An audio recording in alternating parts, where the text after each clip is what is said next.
오늘 말씀은 이제 욥의 답변 중에 마지막 부분입니다. 29장에서 31장은 욥의 친구와 하나님께 하는 마지막 독백인데, 29장에서는 과거에 자신이 욥이 하나님과 함께 하실 때의 영화로움을 이야기했고요. 30장에서는 현재의 힘든 상황을 토로했습니다. 그리고 이제 31장에서는 하나님 앞에 스스로에 대한 변론을 이야기하는 마지막 부분입니다. 욥이 이야기하는 자신이 살아온 삶의 고백은 제가 이틀 전에도 이야기 드렸지만 사실 놀랍습니다. 33절에서 욥은 자신이 고백한 삶의 내용이 자신의 양심에 비추어 사실이라고 말합니다. 이렇게 고백을 하죠. 나는 다른 사람에게 내 악행이나 죄를 숨긴 일이 없다라고 말합니다. 자신의 양심에 비추어서 자신의 악행 아니면 죄를 숨긴 일이 없다. 참 놀라운 고백입니다. 그리고 이제 그가 이야기했던 몇 가지를 좀 중요한 사실들을 보면요. 1절에서 이렇게 말합니다. 내 눈과 약속하여 처녀에게 눈길을 돌린 적이 없다고 하고요. 9절에서는 집 밖의 여자에게 마음의 유혹을 받은 적이 없다고 합니다. 물론 남자가 결혼하고 나면 또 나이가 들면은 그럴 수 있습니다. 하지만 젊어서부터 그런 일이 없었던 사람이 과연 있을까요? 남자는 보통 이성에 대해서 눈으로 유혹을 많이 받고요. 여자들은 귀의 유혹에 약하다고 합니다. 지금 우리나라 한국교회에서 거룩한 삶의 모델을 제시하고 있는 박보영 목사님도 목회 초기에 노방 전도를 나가서 길에서 짧은 치마를 입은 여자의 다리를, 눈길을 돌리고 나면은 예배당으로 그 자리에서 돌아와서 눈물을 흘리면서 마음의 간음죄를 고백하는 그러한 기도를 반복해서 했다고 간증하시는 내용을 여러 번 이야기하십니다. 지금 31장에서 욥이 고백하는 삶의 거룩한 정도는 거의 예수님께서 마태복음의 산상수훈에서 말씀하시는 경건한 삶의 수준을 실천하고 있음을 고백하는 것입니다. 산상수훈에서 말씀하신 예수님 말씀의 핵심은 바로 마음입니다. 마음으로 짓는 죄. 그러지 말라는 것이죠. 모세오경은 행위로서 죄를 짓지 말라고 하지만 그것이 바로 율법의 시작입니다. 율법의 완성은 마음으로까지 죄를 짓지 않음으로써 율법이 완성됨을 말씀하십니다. 그래서 마음으로 다른 사람의 죄를 내가 모든 죄를 용서할 수 있고 또 그의 죄마저도 내가 대신 지고 십자가로 갈 수 있는 사랑이 율법의 완성이라고 예수님은 말씀하십니다. 13절에서 욥은 종과의 관계에서도 그들의 권리를 무시하지 않고 존중했습니다. 이것은 종이 아닌 현대의 사업장에서 직원들 간의 상하 관계에서도 잘 지켜지지 않는 일입니다.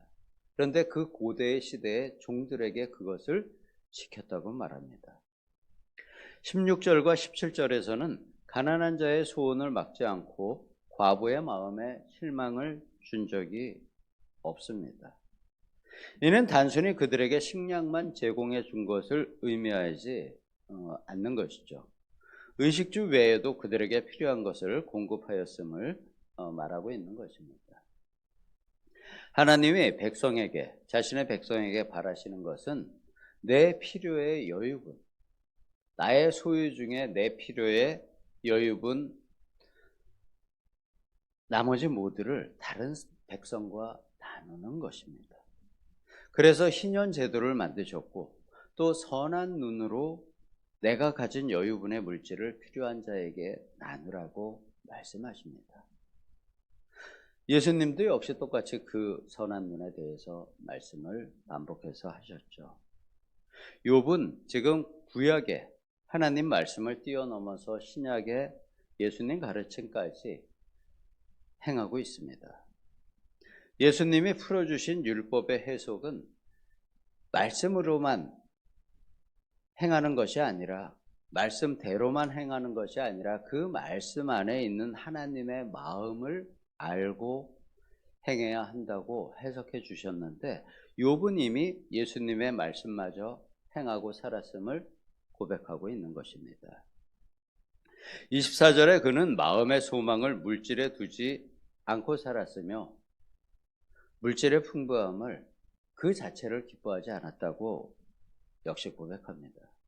그는 진심으로 자신의 풍요를 다른 필요한 사람에게 나누어 줬음을 고백하는 내용입니다. 29절에 자신을 미워하는 자가 잘못될 때도 그의 재앙으로 즐거워하지 않았습니다. 원수가 잘못되는 것을 마음에 기뻐하지 않았다는 것이죠. 즉 다른 사람을 저주하여 입으로 범죄하지 않았음을 말합니다. 다른 사람을 비난하거나 정죄하지 않았다는 것으로 제 마음에서는 해석이 됩니다. 31절에는 자신이 일하는 사람이나 자신을 찾는 나그네에게 자신이 먹는 고기, 즉 좋은 음식을 함께 먹도록 배려하였습니다.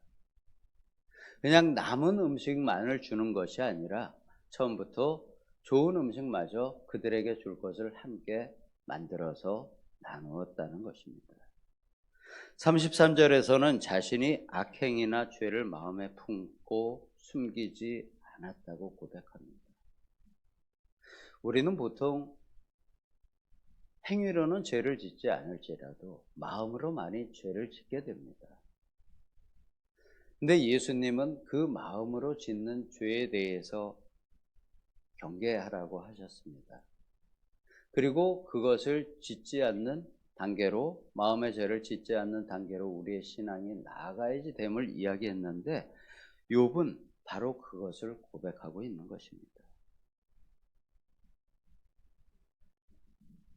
저는 이러한 욥의 고백이 모세오경의 율법을 뛰어넘어 예수님이 말씀하신 마음의 죄를 짓지 않는 삶을 산 인물로 보이는데, 하지만 하나님은 그러한 삶에 더하여 욥에게 주고 싶으신 것이 더 있으셨고, 그것을 42장에서 욥기의 마지막 42장에서 알려주십니다. 모든 것, 만유의 주관자이신 하나님 앞에 의무는 무의미합니다. 욥은 지금 자신의 고난이 왜 자신이 그러한 고난을 당해야 하는지 궁금해하죠. 욥은 자신이 이해할 수 없는 그 고난을 하나님께 물었습니다. 하지만 하나님에 대하여 귀로 듣기만 하다가 직접 하나님을 보고 만나는 순간에 그냥 욥의 모든 의문이 저절로 해소가 됩니다. 하나님이 대답을 주셔서 욥의 의문이 해소된 것이 아니라 하나님의 거룩함을 대하는 순간에 자신의 의문을 가진 모든 것에 대해서 회개를 합니다. 욥은 그 크신 하나님 앞에 자신이 가진 의문은 아무것도 아니었음을 스스로 느끼게 된 것이죠. 하나님의 행하시는 일에 자신이 묻거나 토를 다는 것이 의미가 없음을 스스로 느끼게 되었고, 그러했던 자신을 하나님 앞에 회개합니다. 욥이 살아온 신앙의 삶은 구약의 율법적인 삶을 뛰어넘는 곳에 있습니다. 하지만 하나님은 여전히 욥에게 더욱 원하시는 더 높은 수준이 있으셨습니다. 그것은 바로 하나님과의 직접적인 교제였습니다. 하나님을 직접 배운 후에 욥은 마음의 의혹과 질문이 스스로 없어지게 되었습니다. 왜냐하면 하나님에 대한 이해의 폭과 깊이가 욥 스스로 달라졌기 때문입니다. 예수님께서는 요한복음 17장에 대제사장의 기도에서, 죄송합니다. 요한복음 17장 21절에서 이렇게 말씀하십니다. 아버지여, 아버지께서 내 안에, 내가 아버지 안에 있는 것 같이 그들도 다 하나가 되어 우리 안에 있게 해달라고 대제사장의 기도를 올립니다. 아버지 하나님과 주 예수 그리스도께서 성도 안에, 우리 안에 함께 하나가 되기를 간절하게 예수님께서 기도하셨습니다. 욥은 하나님을 만나고 하나님을 깊이 이해하는 수준으로 나아가게 됩니다. 욥기는 마치 구약 성경과 신약 성경을 이어가는 다리와 같은 책입니다. 전에도 제가 한번 이야기를 드렸는데 저에게는 욥기가 이렇게 해석이 됩니다. 욥기는 부분 부분의 의미를 아는 것도 중요하지만 그렇기 때문에 욥기 전체의 의미를 파악하면서 각 장 내용을 보게 되면은 욥기가 더욱 재미가 있습니다. 예수님께서 말씀하신 제자의 삶, 천국 백성의 삶의 표본을 마치 욥기에서 제시하는 듯합니다. 물론 욥과 욥기는 불완전합니다. 그렇지만 이 부족한 부분의 완성이 바로 신약 성경의 가르침입니다. 오늘 말씀에서 욥이 살아온 그 마음으로 죄를 짓지 않고 하나님 앞에 부끄럽지 않은 삶을 사는 욥의 마음이 하나님 앞에서의 우리의 마음이 되기를 예수님의 이름으로 축복합니다. 네, 기도하겠습니다.